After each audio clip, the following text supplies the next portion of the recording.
आप मेरी स्टोरी को सुन चुके हो। जब मैंने ये कहा था कि 2004 में परमेश्वर ने मुझसे ये वचन के द्वारा बात की थी कि इसलिए हे मेरे प्रिय भाइयों, दृढ़ रहो और अटल रहो और प्रभु के काम में सर्वदा बढ़ते जाओ, क्योंकि ये जानते हो कि तुम्हारा परिश्रम प्रभु में व्यर्थ नहीं। और ये बात मेरे दिल को छुई थी कि अगर मैं परिश्रम करूं, अगर मैं मेहनत करूं, तो मैं अपनी प्रॉब्लम से, बीमारियों से, डिप्रेशन से, दुष्ट आत्मा से, हर एक चीज जो ट्रबल देती थी उससे मैं फ्री हो सकता हूं। और मेहनत शुरू की, मैंने आपको बताया, फास्टिंग शुरू की। हर हफ्ते 3, मैं नहीं कह रहा आप ऐसे फास्ट रखो, क्योंकि उसके अपने कुछ प्रॉब्लम्स भी हैं, कि हर हफ्ते 3 दिन रात के फास्ट, 3 दिन रात के फास्ट खोलने, तो 3 दिन के फास्ट। अगर मुझे तब याद होता, कुछ पता होता कि फ्यूचर में मैं ऐसा होने वाला हूं, तो शायद मैं आपको यह भी बता देता कि मैं सिर्फ कितने दिन, 3 साल 2004, 5 और 6, कितने दिन मैंने सुबह खाना खाया, वो सिर्फ उंगलियों पे होता। इसलिए नहीं कि मैं बड़ा भगत था, इसलिए कि मुझे डिलीवरेंस चाहिए थी, हीलिंग चाहिए थी। इस वजह से परमेश्वर ने मेरे रोजे, फास्टिंग, प्रेयर शुरू करवाई। असल मकसद ये था जो आज आप देख रहे हो। लेकिन ट्रबल को परमेश्वर ने यूज किया, दुष्ट आत्मा को यूज किया, बीमारी को यूज किया, डिप्रेशन को यूज किया, हर फुलिश थिंग को परमेश्वर ने यूज किया कि मैं उसमें आगे बढ़ सकूं। और बाइबल कहती, अगर आप अपने आप से ज्यादा प्यार करते हैं, आप पापी हैं, गुनहगार हैं, आप व्यभिचारी हैं। और इसीलिए बाइबल में लिखा, अपने शरीर को, अपने अंगों को धर्म के हथियार होने के लिए सौंप दो। जब फास्टिंग शुरू हुई, क्रेजी फास्टिंग, मैं नहीं रिकमेंड करता आज आप ऐसी फास्टिंग करें।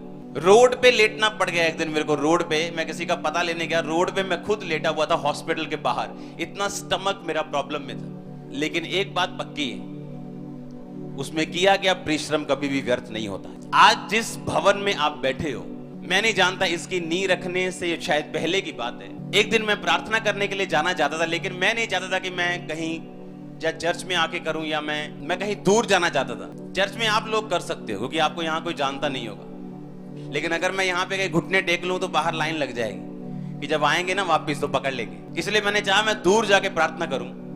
मैंने अपने लड़कों को लिया, गाड़ी में बिठाया, पंजाब के मैं बाहर चला गया। मेरे अंदर बहुत इच्छा थी कि परमेश्वर अपना विजन मुझे दिखाए कि आगे मुझे क्या करना है। और ये आसान चीज नहीं, परमेश्वर के हार्ट को पढ़ना, समझना और उसमें से चीजों को निकालना, ये आसान नहीं। अगर आप किसी का दिल की बात जानना चाहते हैं, आपको उसके साथ समय बिताना पड़ता है। और धीरे धीरे जब आप समय बिताते हैं, वो आपसे अपने दिल की बातों को करता है। लेकिन अगर उसे मालूम हो कि ये सिर्फ दिल की बात को जानना चाहता है या एक मकसद से आया, आप कभी उसे दिल की बात नहीं बताते। और जब मैंने हिमाचल पार कर लिया, एक जगह हम रुके, एक खड्ड में मैं चला गया जहां पर जानवर होते हैं, तो तेंदुए क्या, बिच्छुए क्या, सब। वो मैं नीचे चला गया और लड़के ऊपर थे और मैं नीचे प्रेयर कर रहा हूं। और जब मैं प्रेयर कर रहा हूं, परमेश्वर मुझे विजन दे रहे हैं। लोग अलग अलग जगह पे बैठे हैं और टीवी से मुझे देख रहे हैं, अलग अलग चर्चेस में बैठे हुए। और मैं विजन को देख रहा हूं, परमेश्वर मुझे बता रहा है, मैं प्रार्थना कर रहा हूं। इसलिए नहीं कि मैं विजन पा सकूं, सिर्फ प्रेयर करने के लिए मैं गया था कि मैं परमेश्वर से, शायद वो प्रार्थना मैंने 1000 बार की हो, लेकिन मुझे कोई उत्तर ना मिला। तो एक रेगुलर प्रेयर की तरह तब भी मैं प्रेयर कर रहा था। और मुझे विजन मिलता है कि अलग अलग जगह पे लोग बैठेंगे, ब्रांचेस में लोग बैठेंगे, ओवरफ्लो हॉल्स होंगे। और जब वो विजन परमेश्वर ने दिया, और हंसी की बात यह, जब मैं ऊपर आया, पहाड़ के ऊपर आया प्रार्थना करके, एक बंदा वहां, 2 बंदे कुछ लकड़ी का काम कर रहे थे। कहते, पास्टर जी तुसी थे? मैंने कहा यहां भी मत छोड़ना मेरे को, इतनी दूर आके।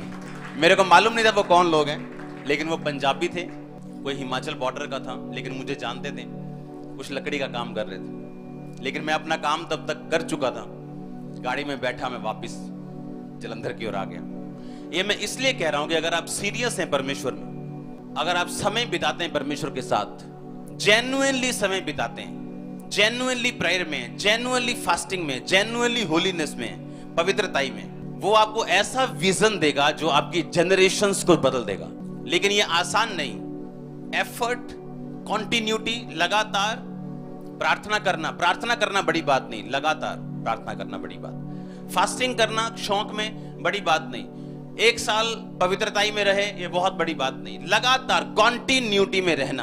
और याद रखो, परमेश्वर पास्ट में वो आपके साथ रहा है, हाँ या ना? अगर वो आपको यहां तक लेके आ सकता है, सोचो फ्यूचर कैसा होगा। अगर आप अपने पास की ओर ध्यान देंगे, बीते काल की ओर ध्यान देंगे, परमेश्वर ने आपको बचाया है, हाँ, सुरक्षित रखा है। आप दोनों किडनियां सही सलामत लेके बैठे हो, हार्ट सही सलामत लेके बैठे हो, बिना एक्सीडेंट के बैठे हो। तारीफ करो परमेश्वर की। और जितना आप रिकॉग्नाइज करेंगे परमेश्वर के अनदेखे हाथ को, वो उतना हाथ अपना बड़ा करेगा। अगर आप उसकी दी हुई ब्लेसिंग्स को, जिस जगह आप पहुंचे हो, परमेश्वर ने बहुतों को हटा दिया अपनी पोजीशन से, जब उन्होंने ये समझा कि हम अपनी बल बुद्धि और ताकत से यहां पहुंचे, या अगर हम नहीं होंगे तो कुछ नहीं होगा।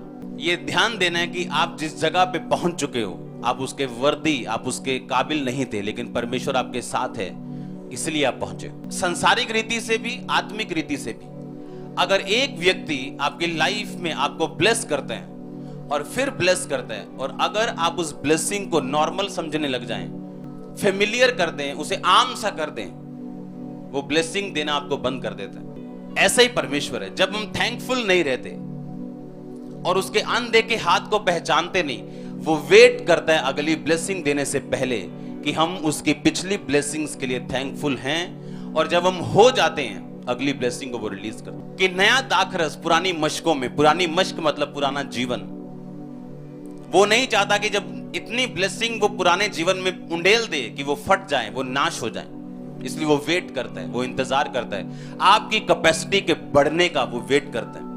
और जब कैपेसिटी बढ़ जाती है, उसके पास दाखरस की कोई कमी नहीं। इसलिए बाइबल में प्रार्थना है कि मेरी हदों को बढ़ा। उसकी हदें तो बहुत हैं, लेकिन हमारी हदें छोटी। यूनिवर्स को देखें ना, इंटरनेट पे देखें, धरती, सूरज, उसके बाद तारे कितने बड़े बड़े हैं, तो धरती एक मिट्टी के कण के समान है, जितना बड़ा हमारा यूनिवर्स है। एक मिट्टी के कण से भी छोटी है धरती, आप देखो। और यहां पर लोग एक एक मरने के लिए लड़ रहे हैं, जो चीज मिट्टी के कण से छोटी है। ऐसे ग्रह हैं, ऐसे प्लैनेट्स हैं ऊपर, जो पूरे के पूरे 80-90% हीरे के हैं, टोटल हीरे के, पूरा हीरे के। उससे इतने पैसे अगर उसे बेचा जाए आएंगे कि धरती के ऊपर अगर डॉलर्स का ढेर लगा दिया जाए तो वो ढेर चांद तक पहुंच जाएगा। इतना बड़ा है हमारा परमेश्वर, लेकिन हम उससे इसलिए लड़ रहे हैं क्योंकि उसने हमें वीजा नहीं दिया। हम उससे इसलिए नाराज होकर बैठे हैं क्योंकि शादी नहीं हुई। हम उससे इसलिए नाराज होकर बैठे हैं क्योंकि बिजनेस नहीं चल रहा। और अगर हम उसे समझ जाएं और बुद्धिमान हो जाएं और अपने विजन को पकड़ें, प्रार्थना में, फास्टिंग में, डेडिकेशन में, होलीनेस में, तो वो हमें वो विजन दे सकता और हमें बढ़ा सकता। उसमें की गई मेहनत व्यर्थ नहीं जाती। बोलो अपने पड़ोसी को, कभी भी व्यर्थ नहीं जाती अगर हम अपना हिस्सा, अपना स्थान ना छोड़े तो। अगर हमने अपना स्थान छोड़ दिया और पवित्रता से बाहर चले गए तो मेहनत व्यर्थ होती।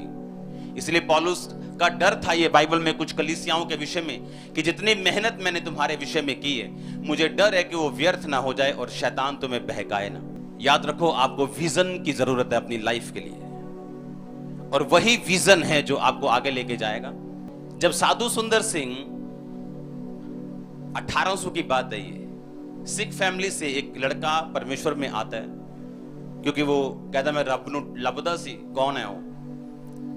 और जब वो परमेश्वर में, उसको मालूम होता है कि यीशु मसीह एक जीवित परमेश्वर, धर्म और जात को बदलने के लिए नहीं, वो मेरे लिए मारे गए और गाड़े गए। और जब उसने सेवकाई को शुरू किया, परमेश्वर ने उसे विजन दिया, क्योंकि उस समय इंडिया जो था वो ब्रिटिश गवर्नमेंट के अधीन था, अंग्रेजों के अधीन था। जब उसने विजन पकड़ा तो उसने कहा मैं उनके जैसे कपड़े पहन के, पास्टर्स के जैसे पोशाक पहन के, क्रॉस डाल के मैं इंडियंस को बदल नहीं सकता हूं। मुझे इंडियंस को बदलने के लिए इंडियंस के जैसा बनना पड़ेगा, ताकि इनको ऐसा ना लगे कि मैं किसी गोरे परमेश्वर का प्रचार कर रहा हूं, जबकि परमेश्वर यीशु मसीह गोरों के देश में नहीं बल्कि एशिया में जन्मे हैं, हमारे अपने एशिया में। यीशु मसीह के दादा, बाप, दादा, परदादा, ग्रेट ग्रेट ग्रेट से लेके 42 पीढ़ी तक सब लिखा हुआ है, ताकि लोग ये ना कहें ये फेक एक कैरेक्टर है। 42 पीढ़ी, वो कहां जन्मे, उनके नाम, वो शहर आज भी हैं। आमीन। आज भी उनके नाम हैं उन शहरों, वो शहर कहां हैं? आदम से लेके, अब्राहम से लेके आगे आगे आगे आगे, रूत क्या, दाऊद क्या, यशे, उसका आगे सब नाम के बाद एक एक नाम एक उनका रिटर्न है वहां, वो घर जहां यीशु मसीह। और जब उस व्यक्ति को मालूम होता और प्रभु से वो विजन लेता है, और वो उसी तरह पगड़ी में सुसमाचार सुनाते थे और संतरी रंग के कपड़े पहनते थे, और वो चाइना, तिब्बत, नेपाल, बर्मा, जो जो उस जमाने में देश थे, बांग्लादेश शायद वहां तब नहीं था, इसलिए उस जीवनी में बांग्लादेश का नाम नहीं, पाकिस्तान का नाम नहीं, क्योंकि वो भी नहीं था, वो भी इंडिया में था। सब जगह उन्होंने प्रीच किया, अमेरिका में गए, काफी जगह प्रीच किया। मैं ये इसलिए बता रहा हूं, मैंने कभी इनके बारे में जाना नहीं था। मुझे मालूम था कोई साधु सुंदर सिंह है और वे परमेश्वर के one of the greatest servant of God रहे दुनिया में, अब तक जब तक खुदावंद ने अपने दासों को भेजा, आज तक के सबसे ग्रेटेस्ट में से एक है। और जब दोपहर का समय होता है, मैं रोज 3-4 मिनट कोशिश जरूर करता हूं कि मैं धूप में जरूर जाऊं, चाहे गर्मी हो चाहे सर्दी हो। यह मेरी प्रार्थना का हिस्सा है। और कल मैं जब अपने प्रेयर रूम से बाहर निकला और मैं जाने के लिए तैयार हुआ, तो कल धूप इतनी थी कि जमीन सारी सड़ रही थी, बिल्कुल गर्म थी, और जहां मैं बैठता हूं वो थोड़ी दूर था। कन्विक्शन हुई अंदर से कि मैं नंगे पैर जाऊं, और मैं जब नंगे पैर वहां बैठा, जितना भी टाइम स्पेंड करना था वहां बैठ के, जब मैं वापस आया तो मेरे पैर जल रहे थे। और मैंने प्रभु से पूछा, आपने क्यों मुझे वहां नंगे पैर भेजा, मेरे पैर जल रहे हैं। तो प्रभु ने कहा, मैं तुझे साधु सुंदर सिंह वाला मसा देने जा रहा हूं। अपने लिए पर्सनल, अपने लिए कोई परमेश्वर का शब्द सुना होगा इस तरह का। वैसे डेली बेसिस पे मैं सुनता हूं क्या करना है मिनिस्ट्री में, इधर लाइफ में, लेकिन ऐसा इस तरह का शब्द मेरा ख्याल है मेरी लाइफ में मुझे 7 या 8 बार मिले होंगे 17 सालों में, इससे भी कम ही मिले होंगे। सिर्फ मुझे 3-4 याद हैं जो अब याद हैं। और तब मैंने साधु सुंदर सिंह के बारे में पढ़ा। पहले मैं उन्हें जानता नहीं था, हाँ सुना था, ये मालूम था कि ऐसे ऐसे है, लेकिन कल फिर मैंने उन्हें पढ़ा। मैंने कहा कौन है जिसे परमेश्वर बोल रहा है, जिसे मैंने सुना है, और परमेश्वर भी जिसकी बात कर रहा है, वो कौन है। मैं उसे पढ़ना चाहता हूं, मैं उसे सुनना चाहता हूं। इंटरनेट से निकाल कर पढ़ा जो मैंने अभी आपको बताया, वो मैंने कल पढ़ा परमेश्वर का वर्ड लेने के बाद। याद रखो, अभी तो शुरुआत है। परमेश्वर अपना प्लान कभी जाहिर नहीं करता। वो ये चाहता है कि जब हम अपने परफेक्ट प्लान में जो परमेश्वर ने सोचा है वहां तक जाने से पहले वो ये मेक श्योर करता है कि हमारा आसपास, हमारी लाइफ, हमारा मन, हमारा कॉन्शियस, हमारा विवेक, हमारी संगति। आप ग्रेटेस्ट मैन ऑफ गॉड को पढ़ेंगे, जब जब परमेश्वर ने उन्हें आगे बढ़ाने से पहले उनकी लाइफ से गलत लोगों को बाहर निकाला है। अनफ्रूटफुल लोग, अनग्रेटफुल लोग, अनथैंकफुल, जो थैंकफुल नहीं है, ग्रेटफुल नहीं है, उनसे परमेश्वर नफरत करता है इसलिए नहीं, नो, उनसे भी प्रभु प्यार करता है, लेकिन वो आपसे ज्यादा करता है और आपकी लाइफ में प्लान उसका बहुत बड़ा है, उनसे हजारों गुना, ताकि जब आप आगे बढ़ें आपके आसपास ऐसा कोई व्यक्ति ना हो जो आपको डिस्टर्ब कर सके, डिस्ट्रैक्ट कर सके।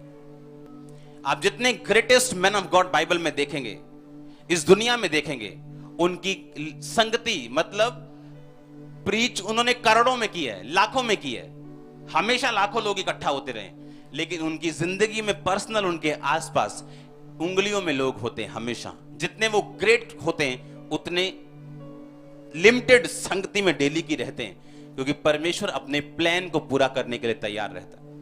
वो आपको सोशलाइज होते हुए नहीं मिलते, आपको आम लोगों की तरह जीवन बिताते हुए नहीं मिलते। लोग दुखी हो गए हैं क्वारंटाइन हो के। मैंने कहा हम 14 साल से क्वारंटाइन है और हम हैप्पी हैं अपनी लाइफ में, इसलिए हम डिप्रेस क्यों नहीं हुए, मेरे बच्चे डिप्रेस क्यों नहीं, मेरी वाइफ डिप्रेस क्यों नहीं है, मैं डिप्रेस क्यों नहीं हुआ, क्योंकि हम रहते ही इस तरह से थे जिस तरह से परमेश्वर ने आपको रहना सिखाया 2 महीने, और तौबा तौबा करवा दी आपकी। और आज भी इस तरह से, जब ये क्वारंटाइन हट जाएगा और पूरी तरह से वायरस जब इसकी वैक्सीन या बन गया, चला गया, हमारी लाइफ तब भी ऐसे ही है, क्योंकि हम हैप्पी हैं। हम अपना दायरा फालतू लोगों में नहीं रखना चाहते, क्योंकि जो होने वाला है, जो अनॉइंटिंग फ्यूचर में, सोचो अब अगर ऐसा हो रहा है, सोचो फ्यूचर कैसा होगा। इमेजिन करो, आज इमेजिन करो जो अब हो रहा है, जो अब हो रहा है, इसे कभी कभी इंटरनेट पे हम देखते थे, कभी कभी बढ़िया बहुत बड़ी बड़ी हीलिंग, दुनिया की सबसे बड़ी हीलिंग मिनिस्ट्रीज में जो अब हो रहा है, उन्हें कभी कभी हम उनकी चर्च में देखते थे, जो आज रेगुलर चर्च में परमेश्वर कर रहे हैं। अपने हाथों को हिलाओ, खुदावंद का आत्मा यहां मौजूद है, उसका आत्मा यहां मौजूद है। एक सिस्टर को मैं देख रहा हूं, आपका गर्भ सही नहीं बना है, लेकिन आप अनमैरिड है, लेकिन आपको प्रॉब्लम्स हैं, आपकी स्कैनिंग भी हुई है, आपका गर्भ, आपका यूट्रस फॉर्म नहीं हुआ है। मैं आज मीटिंग में खुदावंद की आत्मा को आपको छूते हुए देख रहा हूं, without any medicine, without any touch, without any exercise, कुछ भी किए बिना आपके अंदर और भी चीजें हैं जो पूरी तरह फॉर्म नहीं, एक अधूरापन है। और मैं देख रहा हूं इस मीटिंग में खुदावंद का रूह आपको छू रहा है। आप जैसे जैसे बड़े होंगे, अब वो फॉर्म होगा जो कभी नहीं हुआ, लेकिन आपको तब समझ आएगा जब आपकी मैरिज होगी, लेकिन आप हील हो चुकी राइट नाउ, आपकी 100% हीलिंग अभी हो चुकी, अब वो सिर्फ बढ़ेगा, फलवंत होगा। हर एक गुप्त रोग यीशु मसीह के नाम से भाइयों से बहनों को छोड़ के जाए, हर एक शैतान की ताकत आपको छोड़ के जाती रहे, जादू टोने जाते रहे, दुष्ट आत्मा के प्रभाव जाते रहे, जितने जादू टोने आपके घरों पे, आपके घरों की दहलीजों पे, आपके जीवनों में, दुकानों में किए गए, इन द नेम ऑफ जीसस। और परमेश्वर उसे डिलीवर कर रहा है। मैं वो हूं, इसका रंग सिस्टर का काला है, छोटी सी है, और परमेश्वर का आत्मा इसे छू रहा है राइट नाउ। इसने पंजाबी सूट डाला हुआ बिना चुन्नी के, और परमेश्वर का आत्मा इसे छू रहा है राइट नाउ। हिलाओ अपने हाथों को, थैंक यू जीसस। कानों के रोगियों को मैंने फ्री होते हुए देखा है राइट नाउ। आपके कान खुले, आपको चेक करना है, आपको चेक करना है, होली स्पिरिट कह रहा है आपको चेक करना है। जिनको कानों के रोग हैं, आपके माता पिता अगर मेरी बात सुन रहे हैं, अपने बच्चों को साइड पे ले जाओ, चेक करो। होली स्पिरिट ने मुझे क्लियरली दिखाया राइट नाउ कि वो दोनों कान ओपन हुए हैं। आपके गर्भ को मैं ब्लेस्ड घोषित करता हूं, be blessed in the name of Jesus. जो लोग मैरिजेस में लाइफ पार्टनर्स को चाहते हैं, मैं डिक्लेयर करता हूं यीशु मसीह के नाम से, हेवन से आपको लाइफ पार्टनर मिलेगा। और अब आप जब एफर्ट लगाएंगे, अब आप जब ढूंढेंगे, अब जब प्रार्थना में जाएंगे, मैं आपको ब्लेस्ड घोषित करता हूं। वेरी सून खुदावंद का रूह कह रहा है कि आप टेस्टिमनीज के साथ आ रहे हैं। वो आपके फेथ को बढ़ाने के लिए एक नया काम आपकी जिंदगी में करने जा रहे हैं। मैं आपको, आपके बच्चों को ब्लेस करता हूं। सब तरह के रोगों को डांटता हूं, उनकी जिंदगी से निकल जाए यीशु मसीह के नाम से। हर तरह का रोग, हर तरह की बीमारियां आपके बच्चों से, फैमिली से निकल जाए। वायरसेस, वायरल फीवर, हर तरह की infection, in the name of Jesus be free, in the name of Jesus Christ be heal. आपकी छातियों पर से बाहर गया, आप एक ब्रदर है, आपकी चेस्ट भारी है दोनों तरफ से, होली स्पिरिट आपको छू रहा है राइट नाउ। आजाद हो जाओ और चंगे हो जाओ। आपकी इन दोनों उंगलियों को परमेश्वर का आत्मा छू रहा है। ये इन्फेक्टेड भी हैं और चोटेड टोटल भी हैं। आप एक यंग ब्रदर हैं, होली स्पिरिट आपको टच कर रहा है राइट नाउ। एक सिस्टर को मैं देख रहा हूं, आप पे दुष्ट आत्मा अटैक करता है, खास तौर पे जब आप रसोई में होती और जब आप गैस जलाने वाली होती। आपकी रसोई में मैं जलता हुआ देख रहा हूं चीज़ों को, लेकिन इस मस्से के कारण जो परमेश्वर का यहाँ मौजूद है, होली स्पिरिट मुझे कह रहा है कि वो एक ठंडक को आपकी लाइफ में भेज रहे हैं। उस दुष्ट आत्मा को मैं जाते हुए अब देख रहा हूँ। अपनी छाती पे हाथ रख लो, in the name of Jesus Christ. दुष्ट आत्मा निकल जाए यीशु मसीह के नाम से। Go, never come back again. कभी वापस मत आना, यीशु के नाम से निकल जाए। छोटे सिक्के को जब हम थोड़ा सा फैला दें, ऐसे गोल सा, मैं आपके अंदर थक्के जमे हुए देख रहा हूं ब्लड के, और होली स्पिरिट आपको हील कर रहा है। आप यंग है बिल्कुल, और आपको डाइजेशन प्रॉब्लम्स रहती है, पेट में दिक्कत रहती है, पेन्स रहती है ज्यादातर। मेडिसिन आप खाते हैं, लेकिन कब इसने होना है, कब खत्म होना है, लेकिन होली स्पिरिट आपको छू रहा है। ये एक डेविलिश अटैक है, ये गलत, ये टूना खाने का रीजन है, जादू खाने का रीजन है, और होली स्पिरिट आपको फ्री कर रहा है राइट नाउ। मैं उसको, आपको फ्री होता हुआ देख रहा हूं, उसकी ग्रोथ को खत्म होते हुए, रिड्यूस होते हुए, खत्म होते हुए उसे देख रहा हूं। Thank you Lord. मैं आपको ब्लेस्ड घोषित करता हूं, आशीषित घोषित करता हूं in the name of Jesus Christ. मैं आपको ग्रेस में मिलूंगा Tuesday, Thursday, Sunday, copy pen हमेशा रेडी रखो, लिखो, बाद में पढ़ो, रिपीट करो, रिपीट पढ़ो, रिपीट सुनो। आप मीटिंग दोबारा सुनेंगे, हीलिंग फिर होगी। जिनकी स्टार्ट हुई कंप्लीट होगी, और होगी, कंप्लीट होगी। क्योंकि मसा जिन लोगों के ऊपर होता है, उनकी बुक्स को अगर आप 100 साल बाद भी पढ़ेंगे, आप उसी मसे को फील करेंगे। मेरा ये बिलीव है कि प्रभु ने आज आपको छुआ और वो आपको अपने करीब करेगा और आपकी मुश्किलों को दूर करेगा। कभी ना छोड़ेगा, कभी ना त्यागेगा, आपके साथ खड़ा होगा। एक वंडरफुल, सामर्थी, हंसमुख जीवन और फैंटास्टिकली सक्सेसफुल लाइफ देने के लिए वो तैयार है। आप सोच भी नहीं सकते। इंग्लिश के वर्ड आप ग्रामर चेंज कर देंगे अगर आप बोलना शुरू कर देंगे तो। वो इतना ग्रेटनेस के साथ आपकी लाइफ में काम करेगा। उसको टाइम दो, उससे प्रेम करो, उससे लिपटे रहो, खड़े रहो और अड़े रहो। और एक ही परमेश्वर यीशु मसीह, 4 परमेश्वर अगर हैं तो वो आपका परमेश्वर नहीं, वो जेलसी रखने वाला परमेश्वर। अगर एक ही परमेश्वर है यीशु मसीह, तो वो आपकी केयर करेगा। जिसका एक पति हो वो केयर करता है। अगर 10 पति हो तो आप जानते हैं उस औरत को क्या कहते हैं। जो लोग पहली बार मुझे देख रहे हैं और प्रभु को ग्रहण करना चाहते हैं, अपनी आंखों को बंद करो, अपने हाथों को उठाओ और बोलो, प्रभु यीशु मसीह मैं पापी हूँ, मुझे माफ कर, अपने लहू से मुझे धो, मेरे सारे पापों को धो। मैं तेरे वचन को कबूल करता हूँ कि तू जीवित परमेश्वर, तू मेरे लिए मारा गया, गाड़ा गया और तीसरे दिन मुर्दों से जी उठा। तू भी मुझे अपना बेटा, अपनी बेटी ग्रहण कर। प्रभु यीशु मसीह के पवित्र और सामर्थी नाम में हम मांगते हैं। आमीन, आमीन।